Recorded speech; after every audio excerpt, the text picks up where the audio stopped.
आपको बता दें, प्रधानमंत्री नरेंद्र मोदी जम्मू कश्मीर की राजनीतिक पार्टियों के साथ सर्वदलीय बैठक करने जा रहे हैं। ये बैठक जम्मू कश्मीर के 14 दलों के साथ होने वाली है। बैठक के लिए जम्मू कश्मीर के सभी पूर्व मुख्यमंत्रियों को भी न्योता भेजा गया है। इस बैठक में जम्मू कश्मीर में चुनाव और परिसीमन पर चर्चा हो सकती है, संभव है। जम्मू कश्मीर से अनुच्छेद 370 हटने के बाद ऐसी पहली बैठक होने जा रही है। पीएम की बैठक को लेकर महबूबा मुफ्ती की पार्टी आज बैठक करने जा रही है। ये बैठक सुबह 11 बजे होनी है। और ताज़ा जानकारी लिए श्रीनगर से हमारे संवाददाता आसिफ कुरैशी हमारे साथ जुड़ गए हैं। आसिफ, सबसे बड़ा सवाल यही कि ये जो मीटिंग होनी है पीएम के साथ, वो राजनीतिक सुगबुगाहट चूंकि वहां तेज हो चुकी है, तो क्या मीटिंग आम गतिविधियों पर चर्चा के लिए बुलाई जा रही है या फिर चुनाव पर भी मंथन संभव है? देखिए शिखा, जो सूत्रों के हवाले से खबर है, जो मीटिंग के लिए कोई सेट एजेंडा तो नहीं है, लेकिन जो मुख्य बिंदु इन मीटिंग के लिए रखे गए हैं वो जाहिर तौर पर दोबारा राजनीतिक गतिविधियां शुरू करना, राज्य में चुनाव करवाना।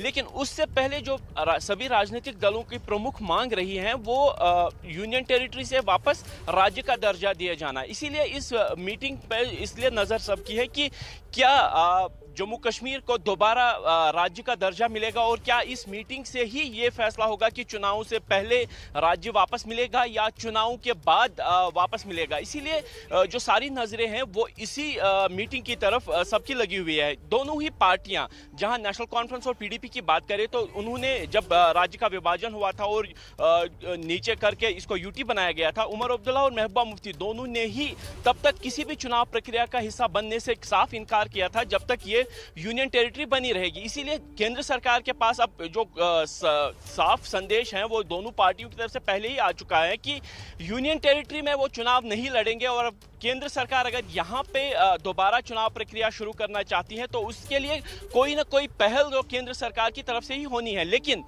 जिस तरीके से पिछले 2 सालों में राज्य की जितनी भी रीजनल पार्टीज हैं उनको उनकी जो इमेज है उसको निशाना बनाकर बीजेपी की तरफ से निशाना बनाया गया था, कहीं ना कहीं वहां पे बीजेपी अब स्केल डाउन होकर उन्हीं पार्टियों को अब मीटिंग के लिए बुलाया जा रहा है जिनके बारे में ये कहा गया है कि कश्मीर की समस्या उन्हीं की वजह से है। यानी समस्या भी वही है और समाधान भी उन्हीं के साथ मिलकर केंद्र सरकार अब ढूंढने की कोशिश कर रही है। जी आसिफ, आप हमारे साथ बने रहिए। हमारे साथ जम्मू से अजय बाचलू भी इस वक्त जुड़ गए हैं।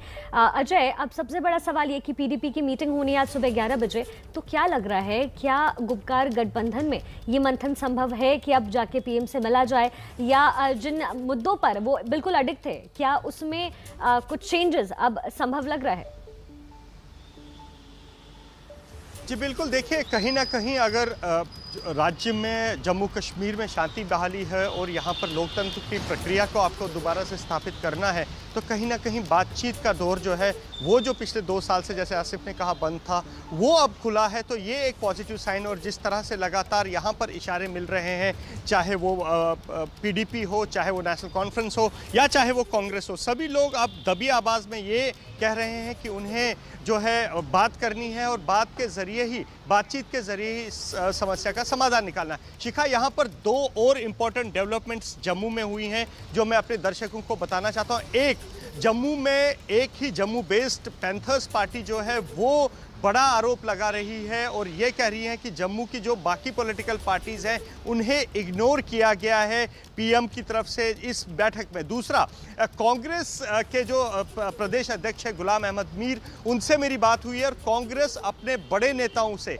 चाहे वो जम्मू में है चाहे वो श्रीनगर में है, वो एक बैठक करने जा रही है और वो बैठक आज शाम या कल सुबह तक संभव हो सकती है। और इस बैठक में कांग्रेस अपनी अगली रणनीति का खुलासा करेगी कि किस तरह कांग्रेस अपने आप को इस बैठक में प्रेजेंट करेगी और क्या कुछ मुद्दे कांग्रेस इस बैठक में रखेगी। वहीं बीजेपी की अगर बात करें तो बीजेपी की तरफ से करीब 3 लोग इस बैठक में जाएंगे, जिनमें बीजेपी के प्रदेश अध्यक्ष रविंद्र रैना और पूर्व 2 deputy CM doctor Nirmal Singh और कविंद्र गुप्ता, वो भी जा रहे हैं। और बीजेपी भी इस बैठक में जाने से पहले बीजेपी की जो कोर कमेटी है जम्मू कश्मीर की, वो भी एक बैठक करेगी और वो बैठक का समय अभी निर्धारित नहीं हुआ है। लेकिन कांग्रेस और बीजेपी दोनों इस बैठक में जाने से पहले जम्मू में अहम बैठक करेंगी और साथ ही आज पैंथर्स पार्टी भी इस बैठक के खिलाफ प्रदर्शन करने जा रही है, क्योंकि उनका बड़ा आरोप यह है कि जम्मू की जो पार्टियां हैं उन्हें इग्नोर किया गया है, उन्हें नज़रअंदाज किया गया है इस बैठक के लिए। जी शिखा जी, बहुत बहुत शुक्रिया अजय और आसिफ, आप दोनों का इस तमाम जानकारी के लिए। तो देखिए, जम्मू कश्मीर में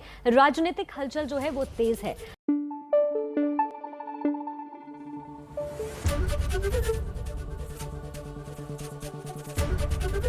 एबीपी न्यूज आपको रखे आगे।